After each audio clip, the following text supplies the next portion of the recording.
How to delete all viruses from your iPhone. Let's get started. Start by clearing your Safari browser, as this is often where viruses can hide. Open Settings, scroll down to Safari, and tap Clear History and Website Data to remove cached files and any hidden threats. Next, check your iCloud drive. Go to Settings, tap your name at the top, and select iCloud. Under Manage Storage, look for any suspicious files and downloads, then delete any unnecessary documents and data. If the problem persists, back up your iPhone to ensure your important data is safe. Navigate to Settings, iCloud, iCloud Backup, and tap Backup Now.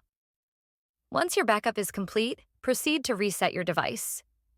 Go to Settings, General, Transfer or Reset iPhone, and choose Erase All Content and Settings.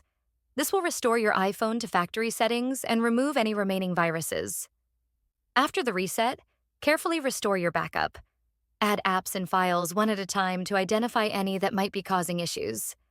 If problems persist, visit an Apple store for a professional diagnostic.